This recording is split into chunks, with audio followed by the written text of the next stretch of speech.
Good morning, HMS 7. We're back again on a Monday with a Jumpstart. Again, we're going to go through the 7 habits of highly successful people. Again, these are things that you're not necessarily born with. It's something that you grow, you learn. It's not necessarily a talent. It's something that you practice over time. There are 7 of these habits that create leaders inside of people. As we mentioned on Friday, leaders aren't necessarily the loudest people in the room. Leaders are people that can practice these skills on a daily basis. The one we focus on for the month of September is to be proactive. There's lots of ways to be proactive. We will continue to use examples on how to be proactive each and every day. Again, our example for Monday is going to be Dr. Martin Luther King. He exemplifies the idea of being proactive and facing a challenge. One of my own personal heroes right here was Dr. King. He started his civil rights movement in the 1950s and the 1960s that focused on nonviolent protest. He focused on protests that would help try to end a segregated system in the South in the United States in the 1950s and 1960s. He was extremely proactive. He was proactive to focus on what that means by trying to find a way to fight a system that separated races. It separated white people, it separated black people. He started first in Montgomery with the busing system. The busing system in Montgomery, Alabama at the time was a segregated system where African Americans had to sit in the back, white people sat in the front. African Americans made up about 75% of bus riders. And so by being proactive, instead of saying this is too difficult to fight the system, Dr. King and thousands of African Americans in the South, they got together and decided to be proactive to fight a system of racial segregation.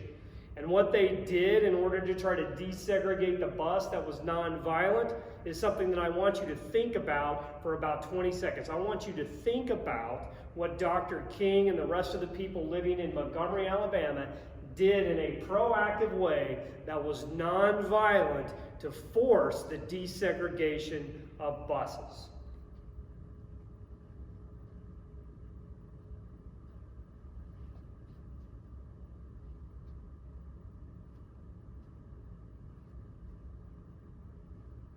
I know that wasn't quite 20 seconds, it was fairly close to that. What they decided to do was something simple. They realized that being 75% of the bus riders in Montgomery, Alabama, that if they stopped riding the buses, they would have an economic impact on the busing system. Their money would not go to the buses that were not giving them equal treatment with white citizens of Montgomery, Alabama. Now, through all of this, and at one time, Dr. King was put in jail for simply peacefully protesting the segregation in buses. In fact, African Americans started to walk to work. They started to carpool to work. So the people of Montgomery made it a fine to carpool. Everything that Dr. King and the movement in Montgomery did was challenged along the way, and he rose to the challenge by being proactive. What does being proactive mean? It means that you have the power to make a choice to make things right. Why is it important? It's important because it creates needed change.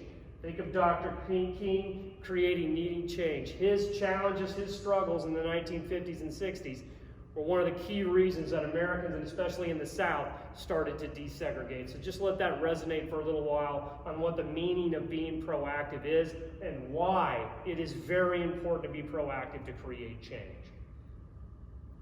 Also within that is that growth mindset. Dr. King and the growth mindset concept wasn't around at that time, but he was practicing a growth mindset.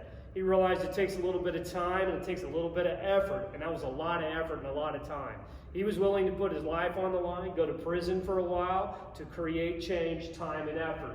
When that was not working well, they started to ask questions. What else can we do to create change? What can we do to make people see that everyone should be equal? People should ride together. He had a purpose. His purpose was equality, to make sure everyone had an equal opportunity at success. And he was willing to put everything on the line in a nonviolent way to get that done. And he applied that growth mindset, that fact that I could continue working, continue growing, continue to rise to challenges. And he did that quite well. You can take this and adopt this to your own life in terms of being proactive and things of that nature. Moving on, school-wide expectations. Again, it's quite simple. Be where you're supposed to be. Do what you're supposed to do. We're doing a great job of that. A couple of things we need to get cleaned up, and we need to be proactive about it. Our trash. Don't be that person that sees trash laying on the ground and walk by it. Be proactive. Pick it up, throw it away. You'll help out a custodian in the building. You'll see myself, you'll see teachers in the building, you'll see Miss Evans. When we see a piece of trash, we're going to bend down, pick it up, throw it away. It's something simple as that, by being proactive. Do what you're supposed to do. Take care of your business, figure that out, and be where you're supposed to be. Be proactive. We appreciate that. Last thing before we close out on a Monday Jumpstart, our very first activities dismissal is today. Our volleyball girls will be traveling to Newton. They will be dismissed at 2:45. When you are dismissed at 2:45, this is important. You're going to come to the Commons. You're going to come where? The Commons. You're going to come where? The Commons. Again, 2:45. We also have tennis and other events on Tuesday. This is where you come. Football, when you have a dismissal, this is where you come. You come where? The Commons. You come where? The Commons. That's right. That's where we dismiss. Hey, we love you guys. Practice that growth mindset. Be proactive. Think of Dr. King and the challenges and the tribulations that he fought against in a non-violent way to overcome something. It wasn't too hard for him. He didn't give up. He went to option A, B, C, and D. Practice that. You'll be a leader inside of you. You will be successful. It's great to see you guys on a Monday. Work hard.